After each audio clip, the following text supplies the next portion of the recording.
In Acts chapter 10, from verse 1 to 4 and verse 30, we saw a man who does not have the right to participate in the Commonwealth of Israel. His name was Cornelius. But he knew prayer and fasting and giving of alms. The Bible said in verse 30, as he fasted, he said, an angel appeared to him and said to him, go and call Peter. He will come and tell you the word of this life. If a man begins to fast, the heavens over him opens. Daniel chapter 9, Daniel chapter 10. The man said in verse 2, Daniel 9, I understood by books the years of captivity of Israel. But even though he had understanding, he didn't have the power until he went on 21 days fast. The moment he was done fasting, the Bible said Gabriel appeared. The moment a man begins to fast, his heavens begin to open. The reason some people walk as if they are walking under closed heavens is because their appetites are too bogus. Trim your appetites through fasting and see the heavens open to you. Who told you it's everything about your destiny you should pay for? Do you know the worth of your destiny? Who told you you can pay for it? The Bible said your sons and your daughters will come from afar. It says strangers, people you have no connection with. It said they will stand to build your walls. And so the greatest thing about your life is even strangers that will sponsor it. But it will take a kind of power to make it happen. And that power is fasting.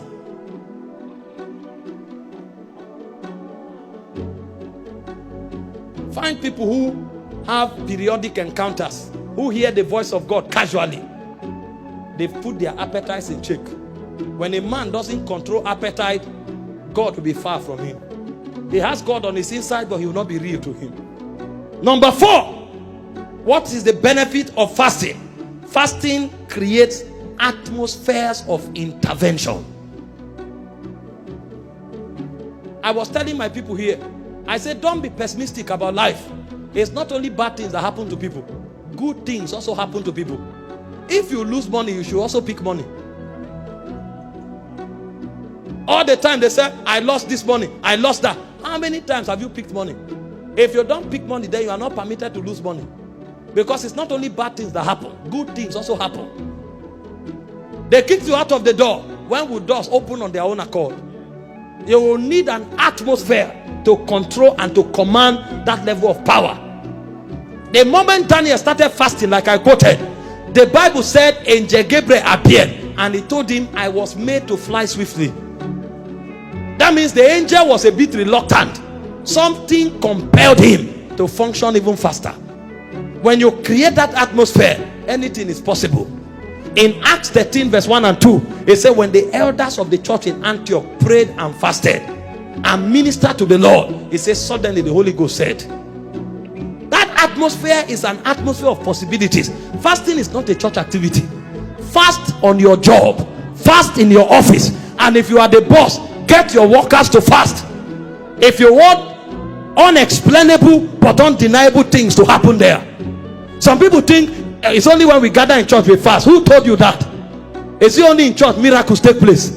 You need more miracles in the world than you need in the church. And so if you want interventions, supernatural interventions on that job, better include fasting. Get your workers to fast. If it's a church-based organization, better. Pray in the office, fast in the office. It's only Christians that think Christianity is an ancient religion that is meant only for church. Enter an Indian restaurant, the first thing you will see is the God. If you don't want to eat, go. And it's not only in India. Go to the UK, find them there. Their God is the first thing they travel with. People travel with their God.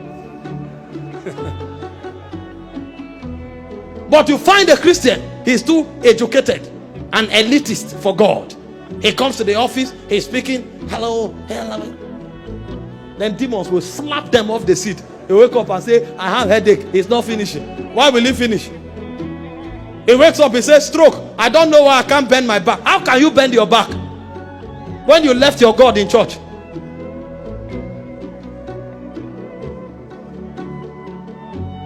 The Muslim guy, somebody was telling me, he went to see a top director in this country. on a Friday. He came with international delegates to conclude a government project and program. The Alhaji told them, please wait, it's time for prayer. He carried his mat, put on one side of his office and started praying. They waited until he finished praying. When he finished, they said, sorry. He is surprised if you don't know that he should do it. And he will be surprised if you are offended. He can cancel that thing and say, go to her. But a Christian, he is God, we always wait. And that's why when the devil comes, usually he comes when his God is waiting.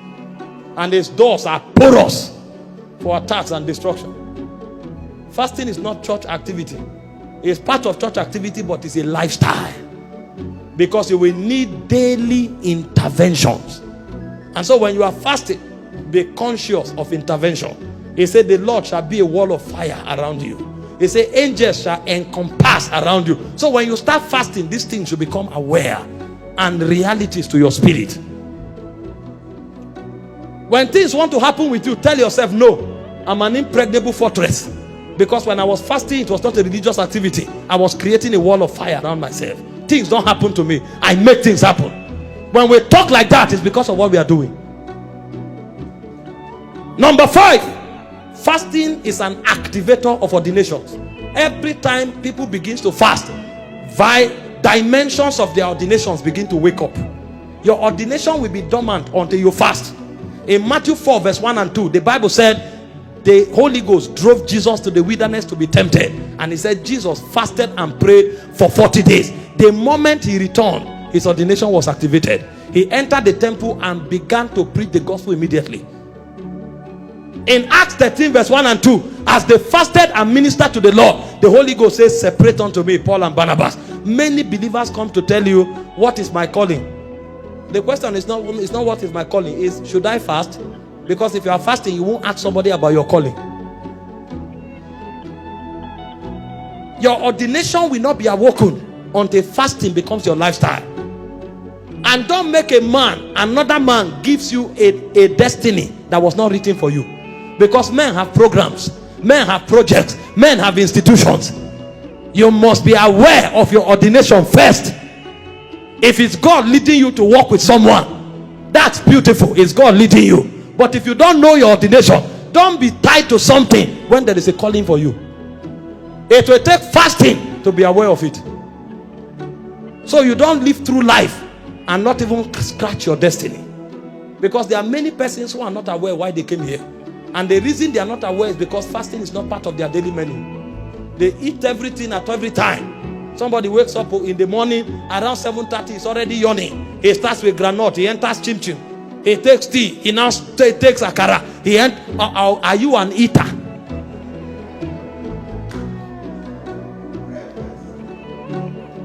By 12 o'clock, he has eaten 3 times.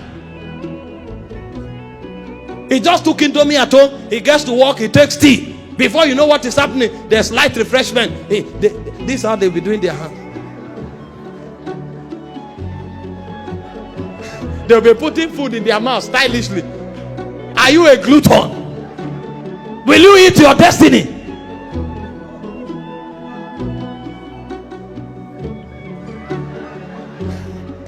"12 o'clock, you've eaten 3 times. And you want to fulfill destiny. You want to affect your generation. You. How many serious people will commit themselves to you? You think I'm working with you. I walk into your office by 10, you are eating. I come another time, you are eating. You will still see me there.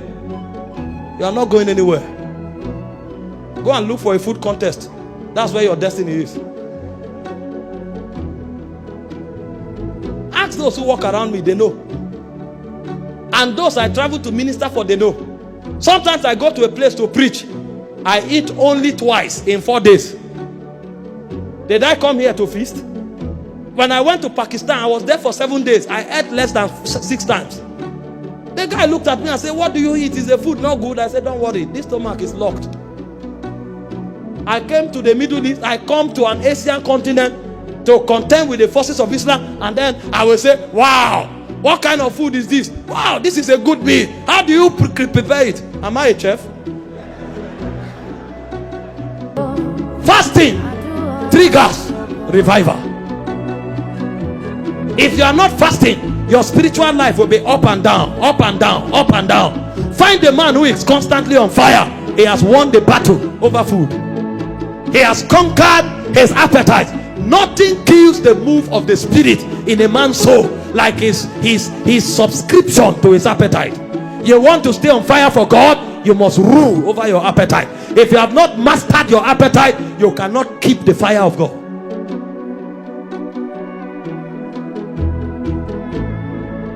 Every time there's a revival, men turn to God through fasting. Daniel 9 verse 3, Joel 2 verse 12. It's not possible to have revival without fasting.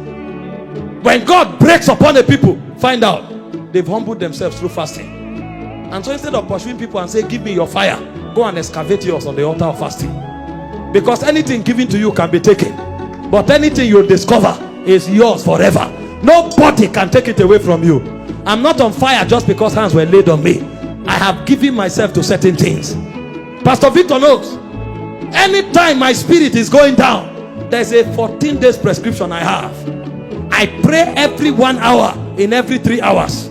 6 to 7, 9 to 10, 12 to 1, 3 to 4, 6 to 7. I maintain that schedule for 14 days and I read the New Testament with fasting and prayer. If I do that, oh my God, no matter how dead my battery is, it comes alive. Because one of the ways of setting yourself on fire is to engage consistently the altar of fasting. If you fast long enough, you will notice even the world will become noisy to you. Fast for 7 days and come out of your house and find out if you want to go to the studio to watch football. Even the football will become noisy. Sometimes you fast until even the atmosphere, you can censor it. The air is passing. You can pick every air that touches your body. Your sensitivity is that strong. There's a time I fast. If I exceed 21 days, even if I'm lying down sleeping, if somebody is at the door, I can wake up and tell you, Nathaniel is at the door. You can really read everything happening around you. You become like a radar. How can the devil take you unawares? If you are that revived, if you are that sensitive, it's impossible. Before anything happens, you arrest it in the heavenlies.